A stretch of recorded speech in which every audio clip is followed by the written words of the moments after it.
আসসালামু আলাইকুম রহমতুল্লাহি ওয়া বারাকাতুহু। সম্মানিত দর্শক ও শ্রোতা, আপনার কি পাহাড় সমান ঋণের বোঝা? সব চেষ্টা করেও মুক্তি পাচ্ছেন না? তাহলে এই দোয়াটি আপনার জন্য।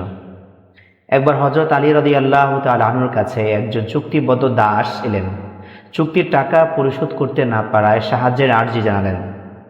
আলী রাদিয়াল্লাহু তাআলা আনহু তাকে বললেন, আমি কি তোমাকে এমন কিছু বাক্য শিখিয়ে দেব যা আল্লাহর রাসূল সাল্লাল্লাহু আলাইহি ওয়াসাল্লাম আমাকে শিখিয়েছিলেন? তোমার উপর যদি সাবির পাহাড়ের সমপরিমাণও ঋণ থাকে, তাহলে আল্লাহ সুবহানাহু ওয়া তাআলা তোমার পক্ষ থেকে সেই ঋণ আদায় করে দেবেন। দোয়াটি হচ্ছে, আল্লাহুম্মা কফিনি বিহালালিকা আন হারামিক ওয়া আগনিনি বিফাদলিকা আম্মান সিওয়াক।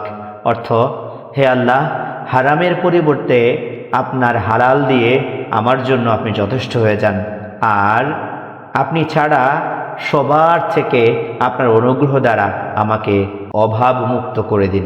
এ দোয়ার সাথে হালাল কামাই রোজগারের চেষ্টা করুন। দোয়াটি নিয়মিত পড়তে থাকুন আর দেখুন কিভাবে আল্লাহ সুবহানাহু ওয়া তাআলা আপনার ঋণ মুক্তির পথ সহজ করে দেন।